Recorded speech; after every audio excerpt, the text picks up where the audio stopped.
सुनो सुनो सिद्धार्थ कथा। सत्य कथा, पुरुषार्थ कथा, सुनो सुनो सिद्धार्थ कथा। चढ़ते सूरज सा तेजवान वो कीर्तिमान, हुंकार भरे जब कूच करे, थर थर कांपे आसमान। वो राजपुत्र वो शूरवीर, पर्वत को भेद दे उसके तीर, शांति का स्रोत करुणा की धार, निर्झर झरे मन से अपार। वो राजपुत्र वो शूरवीर, पर्वत को भेद दे उसके तीर, है शाक्य वंश का वो तारा, जगमग है जिससे जग सारा। सत्य कथा, पुरुषार्थ कथा, सुनो सुनो सिद्धार्थ कथा।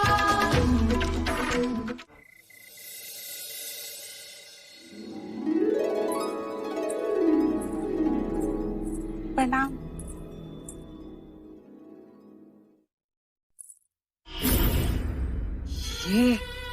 ये हार तेरे पास कहाँ से आया?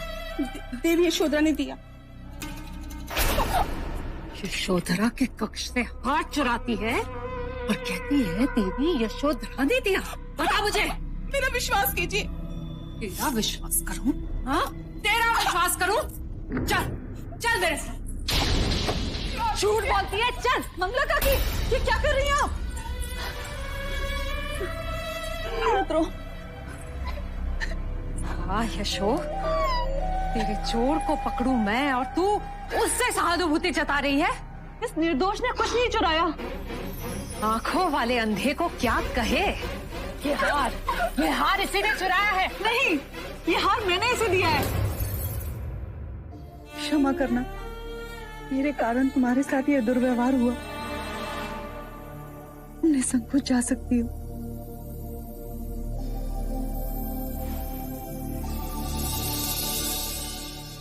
मती मारी गई है तेरी। इतना बहुमूल्य हार कोई दासी को भेंट करता है? ये हार मेरे लिए धूल समान है। यशो, हीरे जवाहरात का मूल्य भी तुम जानती हो? ये हार अगर किसी ने मुझे भेंट किया होता तो मैं। आश्चर्य, कुमार देवदत्त ने ये हार मुझे क्यों दिया? अपनी माता को देती जो इसका मूल्य समझ सकती। देवदत्त, और तुमने देवदत्त के दिए हुए उपहार का तिरस्कार किया? बुरी बात, बहुत बुरी बात। और वो बेचारा देवदत्त तुम्हारे लिए कितना चिंतित है। उपहार का मैं कभी तिरस्कार ना करती। कुमार देवदत्त की चिंता का मूल्य भी होता यदि ये हार देने की भावना शुद्ध होती। मैं देवदत्त को परखने में गलत हूँ। मंगला काकी, आप तो देवदत्त को हम सबसे कहीं अधिक जानती हैं। मंगला काकी, देवदत्त के स्वभाव में ही खोट है।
इस पत्ते में सूर्य, चांद, सितारे सब समाये हुए हैं। सूर्य के बिना इस पत्ते का अस्तित्व नहीं होता, बादलों के बिना वर्षा नहीं होती, और वर्षा के बिना ये पत्ता नहीं होता। पृथ्वी, अंतरिक्ष, समय, मन सब इसमें समाये हैं। जैसे इस पत्ते का ना कभी जन्म हुआ, वैसे मेरा भी कभी जन्म नहीं हुआ। हम सब केवल प्रकट हुए हैं, इसीलिए हम कभी मृतक नहीं हो सकते, केवल अप्रकट हो जाएंगे। सारा ब्रह्मांड एक दूसरे से जुड़ा है और इसमें कोई द्वैत नहीं, अद्वैत है। प्रकृति का एक रूप यह पत्ता है, मैं हूं, हम सब हैं।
कल रात्रि मैंने बड़े असाधारण स्वप्न देखे जो मुझे कुछ संकेत दे रहे थे।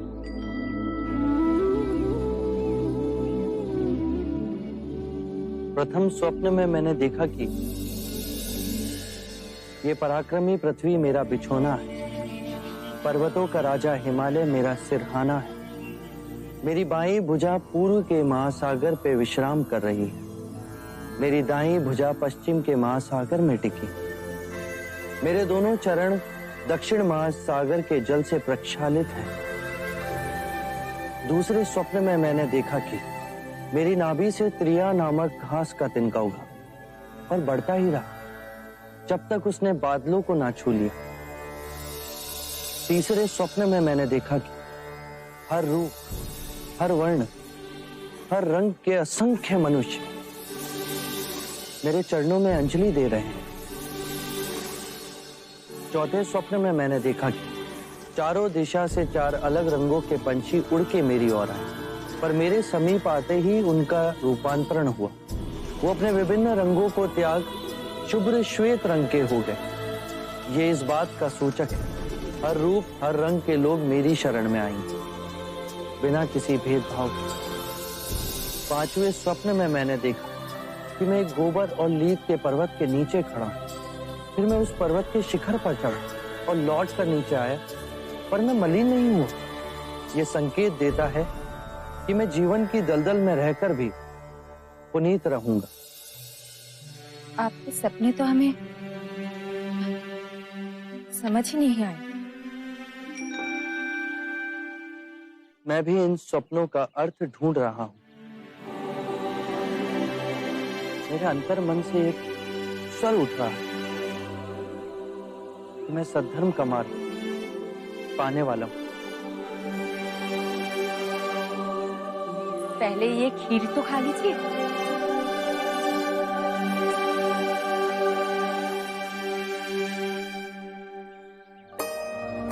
इस सोने के पात्र में खीर भी आकस्मिक नहीं। मेरे पहले जिन्होंने भी सम्यक संबोधि प्राप्त की, उन्होंने भी उसे प्राप्त करने से पूर्व सोने के पात्र में खीर खाई होगी, क्या मैं भी महान बोधित्व प्राप्त करने वाला हूँ? खाइए ना।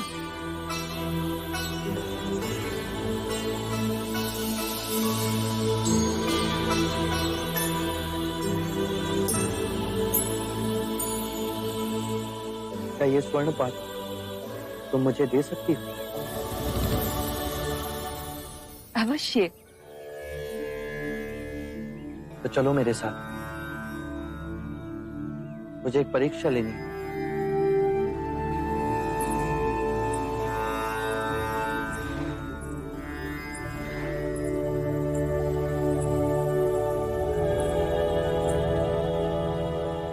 ये कैसी परीक्षा है? यदि मैं बुद्धत्व के निकट हूं तो ये स्वर्ण पात्र नदी के प्रवाह के विपरीत दिशा में बहेगा, अन्यथा डूब जाएगा।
चाहे मेरी चमड़ी झुलस क्यों ना जाए, चाहे मेरे हस्त क्षीण क्यों ना हो जाए, चाहे मेरी अस्थि चूर चूर क्यों ना हो जाए, पर अब मैं अपनी साधना के आसन से नहीं उठूंगा। केवल ज्ञान प्राप्त, नहीं तो मेरे प्राण जाए।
यदि परम सत्य तूने पा भी लिया तो तेरा विश्वास करेगा कौन?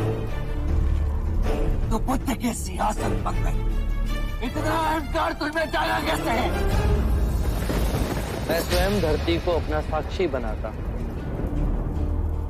आज ये पृथ्वी साक्षी होगी कि सिद्धार्थ ने मारा को कैसे पराजित किया।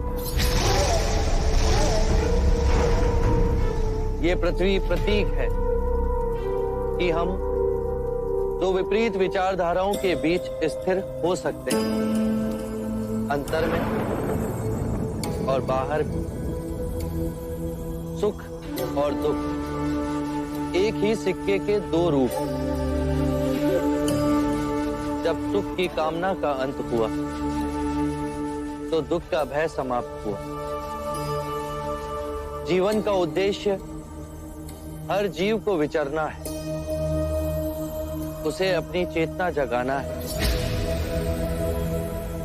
आकाश गंगाओं में यात्रा करो, पर पैर धरती पर गड़े होने चाहिए। मैंने पा लिया है सुख दुख, रात दिन, अच्छा बुरा, मन और माया का खेल, परंतु उसके बीच एक मध्य बिंदु है, वही जीवन का स्रोत है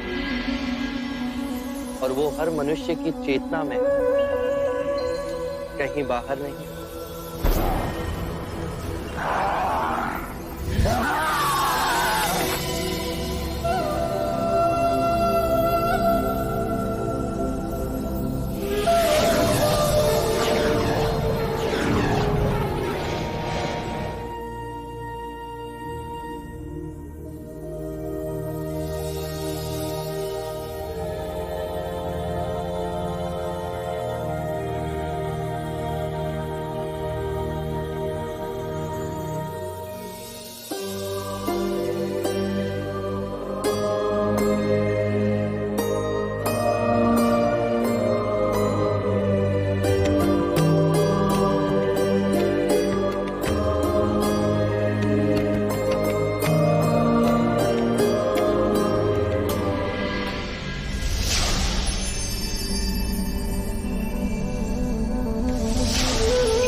जो सिद्धार्थ नश्वर था वो तुम नहीं, तुम बुद्ध हो, अविनाशनीय बुद्ध। बुद्ध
अब तक अनेकों फूलों की वर्षा मुझ पर हुई, पर आज पहली बार मैंने एक फूल को जाना, अंतर्सात किया।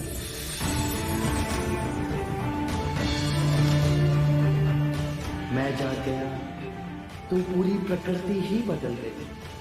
आज इतनी सघन शांति है, जैसे अंतर के नीले आकाश से विचारों के सारे बादल छट गए।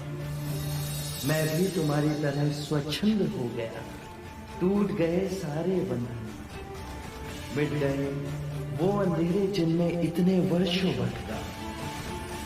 गहरी नींद में सोया था और अब जाग गया।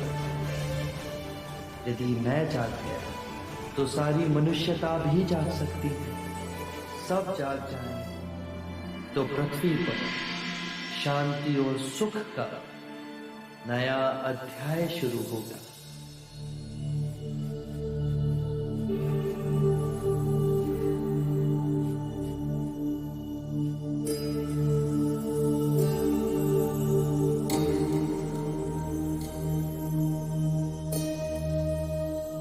ये हमारे जोगी नहीं, ये तो कोई देव दिखते हैं। देखो देखो, उनके चेहरे से ही नहीं पर उनके पूरे शरीर से प्रकाश ही प्रकाश बह रहा है। मुन्ने को कुछ हो गया है। हे वृक्ष, जैसे माँ अपनी कोख में एक बीज को संभाल के उसे एक नया जीवन देती है, उसी प्रकार तुमने मुझे एक नया जीवन दिया। शत शत प्रणाम। जाके सुजाता दीदी को जल्दी बुलाना, कहना जोगी जाग गए।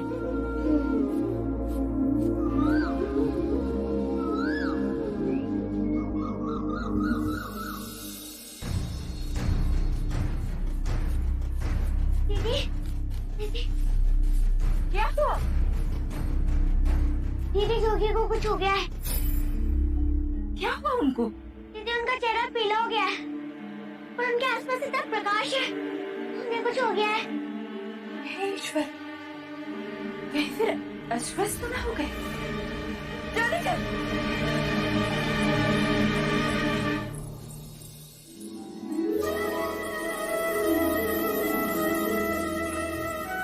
आज मैंने एक बड़ा ही सुखद स्वप्न देखा। यशो, नहीं माँ, पहले आप बोलिए। नहीं, पहले तू बोल। माँ, मैंने कल रात स्वप्न में देखा कि ये कपिलवस्तु लौट आए हैं। चारों ओर ढोल नगाड़े बज रहे हैं, प्रजा जन के द्वार पर दीपक जल रहे हैं, रंगोली बनी है और वो लोग पूजा की थाल लेकर उनकी प्रतीक्षा कर रहे हैं। चारों ओर से फूलों की वर्षा हो रही है, परंतु वो न दिखे, केवल उनके सुंदर चरण दिखाई दिए। मुझे कैसे पता कि वो चरण सिद्धार्थ के ही थे? हाँ, उन्हीं के थे। अच्छा, अब आप बताइए कि आप क्या कह रही थी? मुझे भी कल रात बहुत मीठी नींद आई। सुबह जब मैं जागी तो ऐसा लगा जैसे 6 वर्षों से मन पे रखा हुआ बोझ उतर गया। मुझे भी आज ऐसी अनुभूति हुई जो कि आर्य को पहली बार देखने के पश्चात हुई थी। ऐसा लग रहा है जैसे मन हवा में डोल रहा है। हो ना हो माँ, कुछ ना कुछ शुभ घटा है। सच यशो, सुबह से मेरा भी दायां अंग फड़क रहा है। कुछ ना कुछ शुभ घटित होने वाला है। कोई स्वप्न देख के प्रसन्न है तो कोई अंग फड़कने से प्रसन्न है। मंगला दीदी, प्रसन्नता तो एक छोटे से फूल से भी हो जाती है, किंतु कुछ लोग ऐसे भी हैं जो धन और धान्य से संपन्न होने के बाद भी प्रसन्न नहीं होते। ये संकेत मेरी ओर है महादेव। नहीं काकी माँ, माँ संकेत में बात नहीं करती।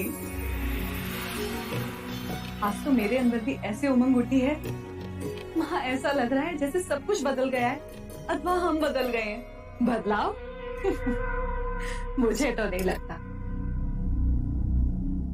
अब देखो ना, पिछले 10 दिनों से ना तो मैंने कोई नए गहने बनाए और ना ही कोई पोशाक। मंगला दीदी, यदि आप असंतुष्ट हैं तो रहिए, किंतु जो संतुष्ट है उसका मन तो खट्टा ना कीजिए।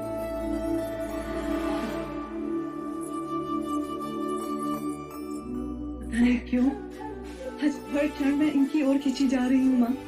अवश्य ही सिद्धार्थ की कोई शुभ सूचना आने वाली है।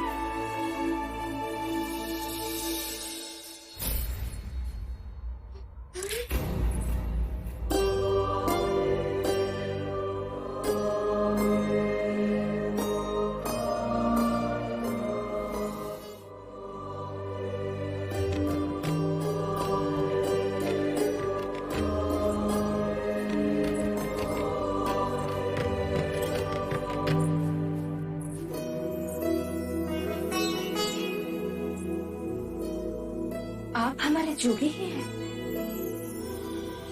आपकी आभा कितनी प्रकाशमय है, जैसे गयाशीष पर्वत पर उठता पूर्णिमा का चंद्र। आंखों में कौ समान करना और जंगल के सिंह समान निर्भीकता। आभार तुम सबका, आभार। हमने तो कुछ नहीं किया। निस्वार्थ प्रेम दिया। आपको आपकी जो खोज थी वो पूर्ण हुई है ना? हाँ, सोया जाग गया। ये कैसे अद्भुत खोज की आपने? हमें समझाएंगे?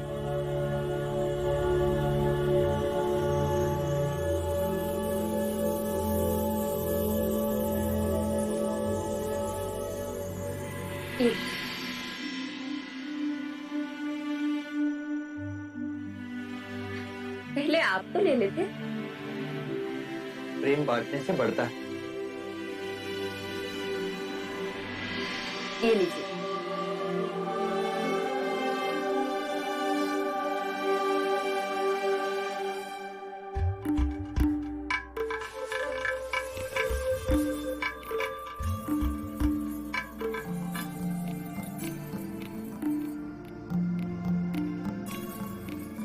जब हम नारंगी खाते हैं हम उसे पूर्ण जागरूक होकर नहीं खाते। हमारे लिए ये नारंगी असत्य है। यदि ये नारंगी असत्य है तो इसे खाने वाला भी असत्य हुआ ना। बेहोशी में हम इसे खाते हैं। यदि हम इसे होश पूर्वक खाएं तो इसका अर्थ है हम पूरी चेतना से इस नारंगी के साथ एक रिश्ता जोड़ रहे हैं। ऐसा क्यों होता है? क्योंकि नारंगी खाने में हमारा ध्यान नहीं होता। हमारा मन अंदर ही अंदर असंख्य विचारों के पीछे दौड़ता रहता है। आने वाले कल की चिंता, बीते हुए कल का रोना। यदि वो इस ही क्षण में हो तो ये नारंगी यथार्थ है और फिर तुम भी यथार्थ हो, सत्य हो। जो व्यक्ति जागते है उसे इस क्षण इस नारंगी में वो सब दिखाई देगा जो एक बेहोश व्यक्ति कभी नहीं देख सकेगा। जागा हुआ व्यक्ति उस वृक्ष को देखेगा जहां ये उग जाए। वसंत ऋतु में उस वृक्ष पर खिलते हुए फूलों को देखेगा। धूप को उस वृक्ष को पालते हुए देखेगा। वर्षा की बूंदों को उसे सींचते हुए देखेगा। पूरी प्रकृति इसमें समाई। कितनी सरल सी बात, लेकिन ये हमें क्यों नहीं समझ आई? ये समझते नहीं, इसे अपने हृदय से देखना पड़ता है। इस नारंगी में और हमारे जीवन में समानता है। बताओ, इस नारंगी में कितनी भागे? उसी प्रकार हर दिन में 24 घंटे होते हैं। 24 घंटों को होशपूर्ण इस तरह से जीना जैसे इस नारंगी की एक एक भाग का रस चखना। दिन के पल को चेतना में जियो। जो पीछे चला गया उसका ना राग मन में और ना ही आने वाले कल के सपनों की नींद में मूर्छित। इसी क्षण में पूर्ण जीव। यदि जीवन ऐसे जी लिया तो एक समझ जागेगी अपने विषय में और उसमें, जिसे हम अपने से बाहर समझते हैं। यदि ये समझ जागेगी तो हमारे अंदर करुणा और प्रेम का भाव स्वाभाविक जागेगा, और उस करुणा और प्रेम हम एक दूसरे को स्वीकार करेंगे। हम स्वयं जान जाएंगे कि हम में और अनेक में कोई भेद नहीं, एक ही चेतन, एक ही स्रोत। अब इसे खाइए।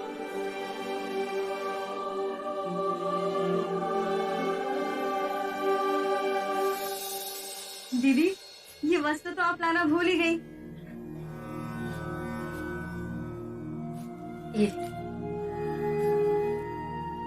मुनिवर, जब आप साधना में थे तब दीदी और मैंने आपके लिए बनाया था। अहो भाई, तुम सबसे मुझे इतना प्रेम मिला। सुजाता ने मुझे खीर खिलाई, स्वाति ने मेरे लिए कुशा का आसन बनाया। अब ये वस्तु, अब जाने का समय हो गया। क्या आप हमें छोड़ के चले जाएंगे? आप आज अभी तो ना जाएंगे। वो आज नहीं जाएंगे। जोगी की बात ही नहीं समझी तुमने। इसी क्षण में जियो। जब तक वो नहीं जाएंगे तब तक तो वो हमारे साथ ही है। आज की नहीं मिले।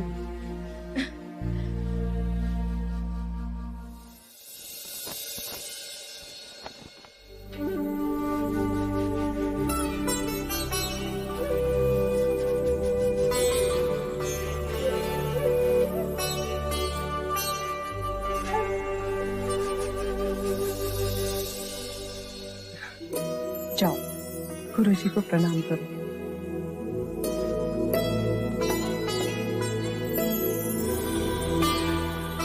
यशस्वी हुआ।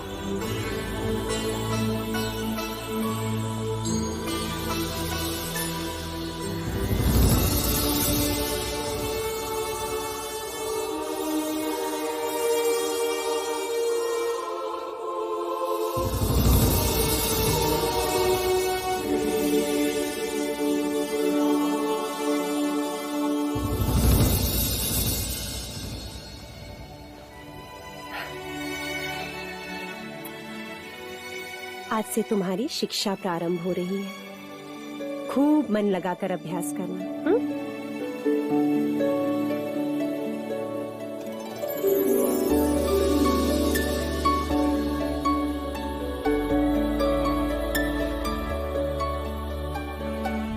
निस्वार्थ हो इस विश्व को कुछ देना, यही तुम्हारे पिता और माँ का आशीर्वाद है। अनुज, एक बात का ध्यान रखे कि राहुल किसी भी बंधन में न रहे। उसे किसी भी प्रकार के ज्ञान से वंचित न रखा जाए। जीवन के तथ्यों से उसे परिचित किया जाए। जन्म, मृत्यु, सुख, दुख, राहुल किसी भी ज्ञान से वंचित न रहे। सिद्धार्थ को सत्य से बचाने की मेरी असफल चेष्टा राहुल के साथ दोहराई ना जाए। मैं समझ गया भाई महाराज जी, आज्ञा दीजिए। चलो।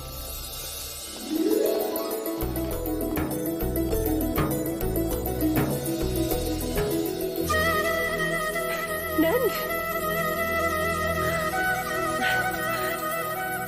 नंद,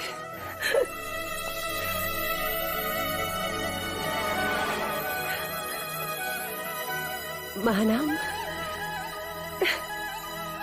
नंद, तुम दोनों अचानक? शिक्षा पूर्ण हो गई माँ, तो घर आने की इतनी व्याकुलता हुई कि मैं सीधे ज्येष्ठ महानम के पास गया और हम रात्रि में ही गुरुकुल से निकल पड़े। मैंने कहा था ना माँ कि कुछ ना कुछ शुभ होने वाला है।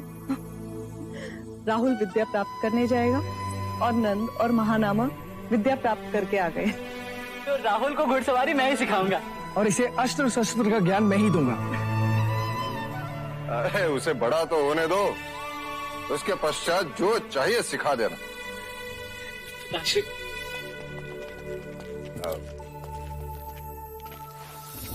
अजीब भाग्य पाया देवदत्त ने। सिद्धार्थ जब सिंहासन खाली छोड़कर चला गया तो ये नंद आतंक, अब देवदत्त को कोई बड़ा कारनामा करना होगा। आप चले जाएंगे तो? स्वाति, यदि मैं यहाँ रुका तो कितने प्राणी इस संसार में मुक्ति के मार्ग से वंचित रह जाएंगे। परंतु हम आपके बिना कैसे रहेंगे? देखो स्वाति, तुम्हारे पानी में पत्थर फेंकने से एक तरंग उठी और उस तरंग से कितनी और तरंगे बनती गई। ऐसा क्यों हुआ? क्योंकि पत्थर ने पानी में गिरते ही पानी को ढकेला, इससे और तरंगे बनी। तो मैं गया कहाँ? तुम्हारे साथ ही तो हूँ। मैंने तुम्हारे, चटलिका, बालागुप्ता, पूर्णा और सुजाता के मन में एक तरंग पैदा की। अब ये तरंगे तुम सब दूसरों के मन में पैदा करोगे। और आप दूर जाके सबके मन में तरंगे पैदा करेंगे। इसे हम ज्ञान मार्ग कह सकते हैं। हाँ स्वास्थ्य, और इस मार्ग पर चलकर पूर्ण जागरूकता प्राप्त होगी। क्या हम आपको पूर्ण जागरूक व्यक्ति कह सकते हैं? मगधी में जागरूक व्यक्ति को बुद्ध कहते हैं। क्या हम आपको बुद्ध कह के संबोधित कर सकते हैं? अवश्य। बुद्ध, बुद्ध, बुद्ध, बुद्ध, बुद्ध, बुद्ध, बुद्ध, बुद्ध, बुद्ध, बुद्ध, बुद्ध। और जिस वृक्ष के नीचे आप जागृत हुए, क्या हम उसे बोधि वृक्ष कह सकते हैं? हाँ, जिस वृक्ष के नीचे सिद्धार्थ बुद्ध बने वो बोधि ही कहलाएगा। बोधि वृक्ष, बोधि वृक्ष, बोधि वृक्ष, बोधि वृक्ष, बोधि वृक्ष, बोधि वृक्ष।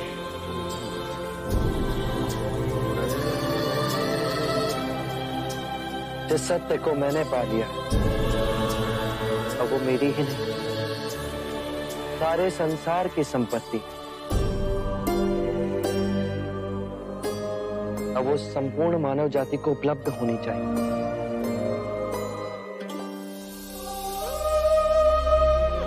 आप हमें कभी ना मिलेंगे।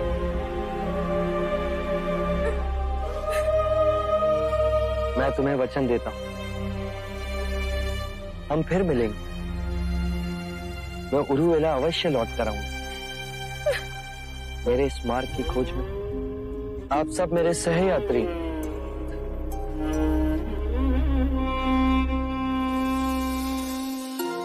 अश्रुओं के साथ मुझे विदा करोगे तो मेरा मन भारी हो जाए। आप सब मुझे मुस्कुराकर विदा करें।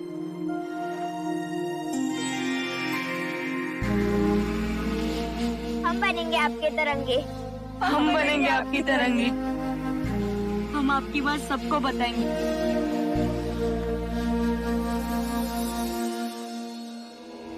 आरंभ हो गई निर्वाण प्रथा, सुनो सुनो